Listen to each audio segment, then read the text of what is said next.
Hemos en Cátedra Libre iniciado una discusión, una aproximación sobre el tema de la democracia social, del estado de bienestar, y revisábamos en el programa anterior las opciones históricas que se han dado en Europa, las formas como esto se da de alguna manera también en los propios Estados Unidos, en fin, alternativas que están en la coyuntura presente y que forman parte de la agenda de estos países avanzados. Y la pregunta es, como de alguna manera también nos lo recordaba el doctor Neira en el programa anterior, sobre las posibilidades del Estado en América Latina. Él nos hablaba de Chile, de Colombia, como países donde esto es de Brasil, como países donde esto era factible en función de que son sociedades más consistentes, mejor organizadas.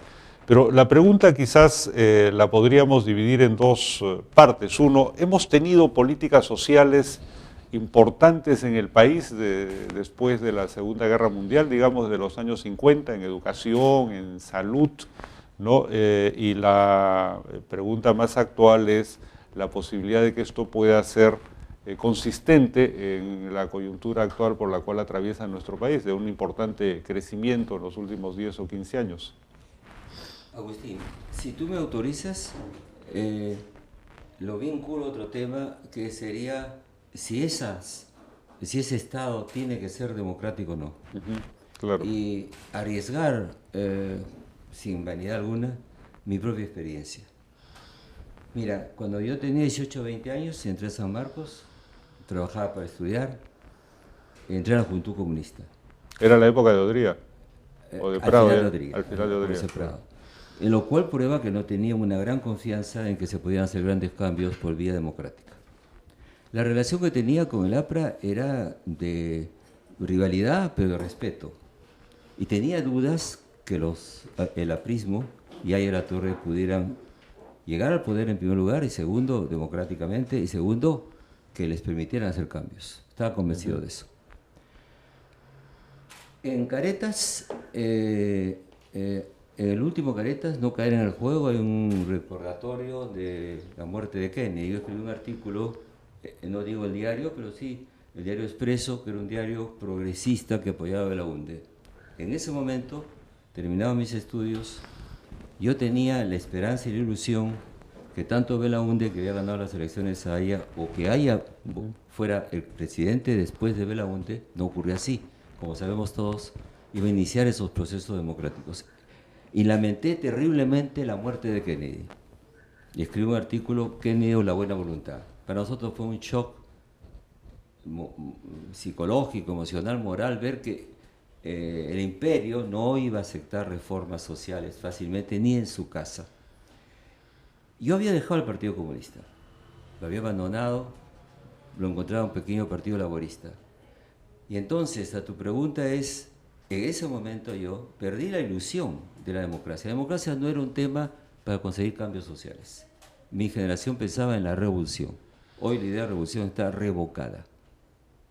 La izquierda, si quiere insistir en una toma del poder, si marxista quiere decir partido único en el poder, sin democracia, sin libertades, no hay ningún lugar de la tierra que sea ni popular ni aceptado. El último asalto de ese tipo fue Sendero. Ahora bien, la historia peruana nos enseña a todos, por desgracia, que los grandes cambios han venido autoritariamente. Odría hace cambios sociales, entre ellos la escuela, los colegios populares en los que yo me estudié. Yo sí tengo una suerte de gratitud al Estado peruano, porque la educación que recibí en los colegios del Perú, en Melitón Carvajal, entre otros, era de primera calidad. No hubiera podido, no sería yo lo que soy, no habría podido estudiar en Europa si no hubiera tenido esa estupenda secundaria y el estupendo San Marcos los 60. Pero no todo el mundo está convencido que el Estado puede hacer estas cosas para el bien público. La segunda experiencia terrible, demostrable, que autoritariamente se hace el cambio de la reforma agraria. La reforma agraria se discute enormemente, no quiero extenderme esto, es muy sencillo. Yo le aplicaría para explicar la segunda ley de la termodinámica de Newton. Un cuerpo se mueve en el espacio de manera continua y permanente hasta que otro cuerpo le presente un efecto. Si el poder que hacía había haciendas y millones de peruanos llamados indios trabajaran gratis, no se hubiera interrumpido, hubiera continuado por los siglos de los siglos. Estoy convencido, no tengo prueba alguna, que jamás le hubieran permitido a Haya de la Torre y a un partido democrático, como no se le permitieron a Belaúnde, hacer una reforma agraria como la que hubo. Fue el peso de otra fuerza tremenda, las Fuerzas Armadas, lo que obligó a que desapareciera ese sistema. Eso produjo una democratización de la mano de obra. Todavía hay gente que se están pensando que eso fue muy malo, que los campesinos, vamos a decir, vamos al Cusco pues a decirles a los campesinos que regresan a la hacienda y que trabajen gratis por los hacendados. ¿No es cierto? A ver si lo aceptarían, ¿no? Entonces, dos ejemplos de que cosas han pasado autoritariamente. Y entonces en la sociedad peruana, Agustín, en este momento hay dos sociedades. Hay una sociedad de las clases medias antiguas, de los sectores obreros, profundamente democráticos, de los intelectuales, de las capas educadas, que sabe que necesitamos la democracia para hacer cambios sociales. Pero hay una enorme masa popular que ha llegado al mercado, que ha apoyado el fujimorismo, que era autoritario, y que no está tan convencido que sea necesaria la democracia para continuar. Y eso no, por eso es que no somos Chile, por eso es que no somos Brasil. Y sin embargo hay ejemplos concretos, y en Brasil, de que se puede hacer cambios enormes, el ejemplo Lula, con democracia. Entonces esa es mi preocupación, porque vamos cambiando de opinión según los cambios. Hoy me doy cuenta que en efecto no hay otra salida que democracia que nos permite simplemente el conflicto, la discusión, el debate y la propia lucha de clases. Yo diría que hay dos tipos de marxistas, les propongo esto, doctor. Los marxistas que creen que Marx les dice que hay que tomar el poder para hacer el socialismo, Marx nunca dijo eso, ni construyó una idea del Estado.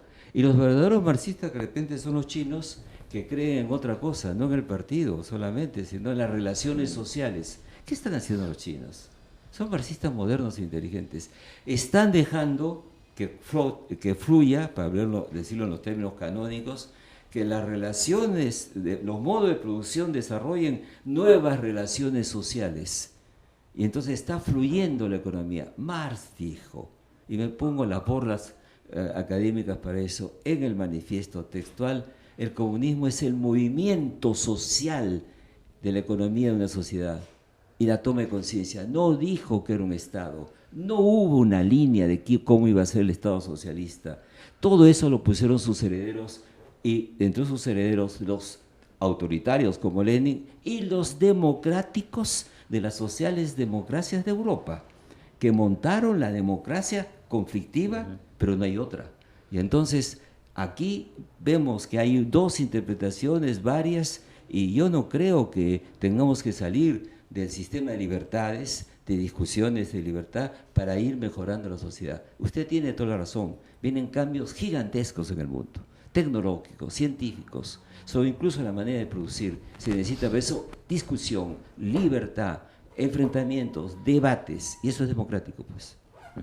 Ahora, creo que esta reflexión es muy interesante y ahonda en la necesidad de explicarnos sobre las posibilidades de tener un estado de bienestar en el país. Es decir, ¿qué nos faltaría? En una reflexión anterior, doctor Guerrero, usted señalaba este tema de los impuestos, de los ingresos, porque obviamente una política pública, una política social requiere tener un soporte económico, y nosotros no tenemos un promedio siquiera significativo que permita garantizar ello. Pero ¿por dónde encontraría la explicación de que eso sea así? Porque en los últimos años se viene generando riqueza de manera interesante, hay un crecimiento importante, pero este crecimiento, sin embargo, que ha reducido casi a la mitad la pobreza de principios de este siglo, no redunda en una adhesión, en una identificación de la población, que por el contrario se siente muy mortificada, más bien le genera expectativas que no logran ser satisfechas. Y esto podríamos entonces encontrar la respuesta porque estamos creciendo pero sin la calidad suficiente, en el sentido de que el Estado no es capaz de ofrecer políticas consistentes como esas que en algún momento tuvimos y que nos recuerda el doctor Neira? En los años recientes hemos tenido un crecimiento importante en el país, pero es un crecimiento del tipo como crece la masa leudada, ¿no? O sea, ha crecido todo, pero con la misma estructura. Obviamente, si mejoran los precios internacionales, exportamos más, crecemos más y los impuestos son mayores. Pero aquí viene la crítica de los europeos y norteamericanos siempre a nuestros países. Ojo, su presión tributaria es muy baja. Y no solamente es muy baja, eso no le va a permitir financiar gasto social, pero no solamente es muy baja. Usted tiene demasiado peso en los impuestos indirectos versus los impuestos directos. En nuestro caso, tal como le decía el doctor Neira, como en Europa, a él le cortan pues directamente de sus ingresos 40%. ¿A quién le sacan 40% acá? O sea, el impuesto a la renta es el de menor peso en la estructura impositiva peruana. El mayor peso está en el impuesto a la gasolina, en los impuestos indirectos, en el IGB. Eso, a ello me refiero cuando le digo que la estructura no ha cambiado. Y yo pienso que cuando hablan de cambios revolucionarios, ya no se está hablando de la toma del poder por la violencia. Lástima que recientemente hayamos tenido una derivación marxista del tipo de Sendero Luminoso que le ha producido un tremendo desgaste a las ideas socialistas racionales que se pueden montar a partir del pensamiento de Marx. Así es. Pero temo que el espacio para eso en el Perú sea muy escaso y muy poco. Le reitero, esa estructura no ha cambiado. Cambio revolucionario será, por ejemplo, cambiar eso. Hacer luego una política de inclusión social, pero que sea bien entendida, ¿no? O sea, yo soy de los que piensan que se hizo algo de política de bienestar, sea porque tuvo iniciativa, por ejemplo, Odría o Prado, después del 50, o porque había una presión extraordinaria de los movimientos populares como el APRA, como Acción Popular, que estaban haciendo, para hacer política social. Esas grandes unidades escolares, el Bentín, el Melitón Carvajal, el Bartolomé Herrera, la gran unidad escolar José de San Martín que yo estudié en Pisco, son construcciones de la época de Odría, y allí hemos estudiado, bueno, usted es más joven, pero allí hemos estudiado mucha gente del país, una buena secundaria.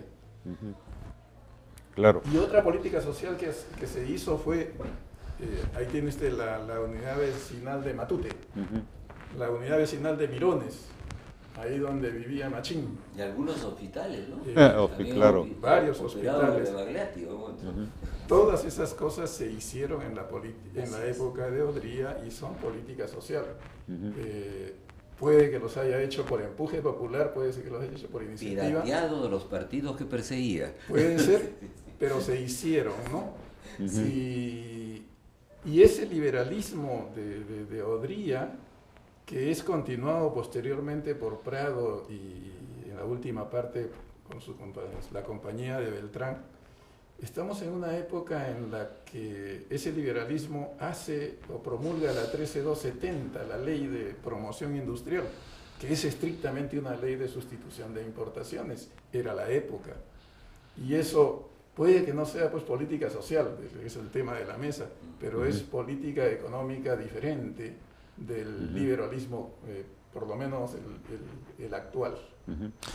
Ahora, hay una pregunta entonces que salta inmediatamente, que es el problema de los impuestos. Obviamente es un tema social, pero sin embargo nosotros conocemos, lo constatamos casi permanentemente, que los ideólogos o los economistas más importantes vinculados a los grupos económicos dominantes más bien hablan de que en el Perú hay sobrecostos, de que hay un excesivo peso de los impuestos, es decir, exactamente al revés de lo que aquí con datos en la mano estamos analizando. Ellos quisieran que haya menos impuestos inclusive, lo que nos lleva entonces a la pregunta: ¿qué hacemos con nuestros empresarios? O como se decía en los años 50 o 60, ¿tenemos o no tenemos una burguesía nacional? Bueno, tenemos por primera vez una burguesía. O sea, eso es un progreso. O sea, una burguesía no es un concepto despectivo, ¿eh? Es no, claro, gentes que trabajan, producen, van a trabajar. Claro. Antes no hacían eso. La oligarquía tenía sus tierras y mandaban administradores. Si uno quiere tener una imagen de lo que era esa oligarquía, en manera de vivir, mejor que ningún sociólogo, y yo soy sociólogo, pero hay que reconocer el libro de Alfredo Bryce, ¿no? Un mundo para claro, Julius, porque don Juan Lucas trabaja de 8:30 a 11 y luego va a jugar golf, ¿no? Entonces era la clase dominante. Hoy día la gente que tiene bancos va a chambear, ¿no? Y se queda ahí. Eso es burguesía. Es novedad, es sorpresa, qué bien. Llegó un poco más tarde que la chilena y que otras burguesías de otros países. Es un progreso. Ahora bien, vamos al centro del problema. ¿Cuál es el problema? La cuestión fundamental. Ya no es los hábitos democráticos. Dentro de pocas horas vamos a ir a votar. ¿No? Ya no es el convencernos que el mercado existe y que es la economía. No hay otra economía al lado. Lo que pasa es otra cosa. Lo que equivaldría al problema de la cuestión del indio, la cuestión de la tierra, ¿no? Que fue planteada por Mariate, el tema de reforma agraria, incluso Pedro Beltrán, que usted debe hacer bien en citar, que es un hombre muy inteligente, que no logró convencer ni a la Sociedad Nacional Agraria a hacer una reforma agraria, que no estaba mal la que él pensaba por impuestos, pero nadie quería mover ese fondo inamovible de la vida peruana. Era un estilo de vida también, tener tierras. Mis parientes amanés tenían tierras, ¿eh? O sea que algo conozco por ese lado. Ahora bien, ¿cuál es el tema? La gran división social, como en Chile, solo que acá peor, porque no ha habido protesta, es la educación, es el campo. Porque ahí está, tener calificación y estudios es tener puesto de trabajo. Los no calificados no lo tienen. Incluso cuando salen del Perú, afuera hacen trabajos de esos que nadie quiere tener. Pobres nuestros 3 millones de paisanos. Hemos descuidado la educación. Y es el gran clivaje, son franceses, la gran ruptura. En Chile ha habido movimientos sociales terribles, porque Chile es un país avanzado con una separación de clases feroz. ¿Por qué la clase media ha votado masivamente por la señora Bachelet? Por la sencilla razón que están hartos de tener que pagar, cuando tienen 2 hijos, cupos altísimos para enviar a los hijos a buenas universidades privadas. Están hipotecados. ¿Por qué? Porque la clase alta no quiere que esa barrera social se rompa. No hay sector informal. O sea que en Chile, si no tienes tu cartón y no buenos estudios, no te permiten trabajar en nada. Aquí se está abriendo, ya hay una brecha gigantesca entre los que estudiaron en colegios privados, que muchos son muy buenos, y colegios del Estado degradados, entre universidades que son buenas y otras que no lo son. Y entonces aquí se está creando un subproletariado que no lee, no estudia, no compra periódicos y que vota, y que es caldo de cultivo de cualquier autoritarismo y de cualquier manipulación, y que puede ir en contra incluso de sus propios intereses políticos y sociales. Entonces la educación es fundamental, por un lado internamente y externamente, porque si no damos, créanme que estoy convencido, cada año me voy 3 meses a estudiar al exterior a la edad que tengo. Si no damos el salto a la ciencia y a la tecnología, no estamos en el siglo XXI. Y Brasil ya tiene cuadros superiores de primera calidad, y México, y la Argentina, y Chile. Y nosotros no tenemos la conciencia que si no entramos al mundo de la ciencia y la tecnología y al conocimiento exigente, riguroso, de larga inversión en los peruanos dentro del país y con becas, no alcanzamos a los otros países. ¿Por qué hay países emergentes, mis queridos amigos? Todos han incluido el saber de Occidente para ser los competidores de Occidente. Ese es el fundamental, eso es la primera agenda. Y eso no se hace sin lo privado y sin el Estado, y sin la conciencia de la sociedad. No vamos a salir adelante solamente con buenos cocineros, o que tengamos la mejor comida del mundo, sino con científicos, por favor, ¿por qué los descendientes de los incas no pueden ser grandes especialistas en genética, en química, en física, tener sabios peruanos? Si inventamos tantas cosas en el pasado. Ese es el tema. Claro, es un tema fundamental, efectivamente. ¿Qué opina usted, doctor Guerrero, en relación a esto que acaba de comentar el doctor Neira? Hay dos temas a los que me gustaría referirme. Los economistas ya tenemos la convicción y la conclusión ya casi incorporado en la teoría económica, lo cual quiere decir, esto le da pues un carácter científico, sí, que ustedes no siempre creen, pero la mayor explicación, el crecimiento económico está más explicado por aquello que tú acabas de decir, la tecnología y el conocimiento, que por los insumos físicos. Absolutamente de acuerdo. El otro tema que acaba de tocar, y yo les quisiera pedir un comentario a ustedes, cuando vino la época de la privatización en el Perú, que anteriormente lo había sido en Chile, llega la privatización en la época de Fujimori. Cuando esta se hace en Chile, ahí me da la impresión un privilegio en las ventas de las empresas públicas, una preferencia por la burguesía nacional, por venderle a los inversionistas nacionales chilenos. En el Perú, esto sí lo vi y esto sí lo puedo afirmar, la preferencia fue para los extranjeros. No se dio preferencia a los peruanos, ni siquiera igualdad de condiciones. Y esto tiene que haber repercutido en la conformación de aquello que se ha referido el doctor Neira como la burguesía nacional. Me dijo, escuché, ahora tenemos una burguesía, pero ¿tiene esta burguesía la misma potencialidad que la que tiene la burguesía chilena? Me gustaría escuchar ese comentario porque siempre he sido bastante crítico, nunca he escuchado una reflexión de ustedes, los sociólogos y politólogos, respecto de esta tendencia o esta forma de privatización, de privilegio a la inversión extranjera que se hizo en el Perú versus el privilegio que se dio a la burguesía chilena en la privatización de Chile. Y a eso añadiría para la reflexión del doctor Neira, está bien, es importante, tenemos ya una burguesía. Está esta pregunta que ha hecho Milton en relación al privilegio que tuvieron durante la privatización de los 90 los extranjeros o los capitalistas extranjeros, pero también habría que añadir por qué esta propensión a una informalidad que está generando también una burguesía informal bastante rica, con muy buenos ingresos, ¿no? En la minería ilegal, en el contrabando, ¿no? En el narcotráfico. Mira, lo último, ¿por qué? Porque no han esperado, pues no tienen por qué esperar, se han puesto ellos a hacer la modernidad, ¿no? Eso es lo que dice Hernando Soto y Carlos Franco, ¿no? Mi gran amigo Carlos Franco. Cierto, esa informalidad inventada desde abajo, bueno, pero tiene un límite, porque hasta cierto momento hay que pasar a una cosa superior de gerencia y ya tienen ahí problemas. Supongo que muchos estudiantes de esta universidad vienen de ese sector social y tienen que formarse para los pisos superiores de la formalidad. La pregunta es muy interesante. Mire usted, le cuento.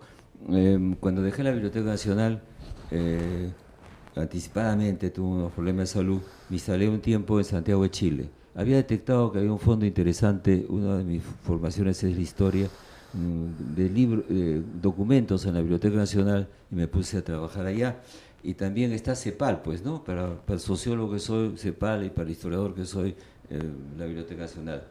Y bueno, había alquilado un departamentito y vino el terremoto y se me estropeó varias cosas. Entonces llamé a operarios, ¿no? A gafiteros chilenos. Llegaron gente de una impresionante formalidad. Nadie puede cambiar una tuerca si no tiene un permiso. Y pregunté dónde se habían formado, ¿no? Y al ser sociólogo es una especie de formación profesional, hacía preguntas y descubrí, sin gran estudio, que Pinochet no tocó el sector de industria pequeña en Chile. Fíjese, cosa que en nuestro caso desapareció, voló, ¿no? Las pequeñas fábricas que estaban en la Avenida Colonial desaparecieron. Y luego, en efecto, esa propensión a favorecer una clase social que ya tenía una tradición burguesa del siglo XIX. Bueno, siempre tuvieron esa burguesía alta, con ciertos comportamientos ahorrativos, austeros, ¿no es cierto? Cosa que no pasaba con nuestra antigua clase alta, hoy día no. Pero en cambio, fíjese, comparando, usted me pide una comparación muy rápidamente, ellos tienen más dinero que la burguesía peruana, tienen más movimiento exterior, en cambio, tienen menos sensibilidad social por una razón, porque la clase política se ocupa de eso. Acá están conscientes de los riesgos de la sociedad peruana, aquí tienen más sensibilidad para la cultura, para la educación, porque saben que todos estamos todavía en una situación inestable. Entonces tiene usted más conciencia política y social aquí, menos capacidad de dinero.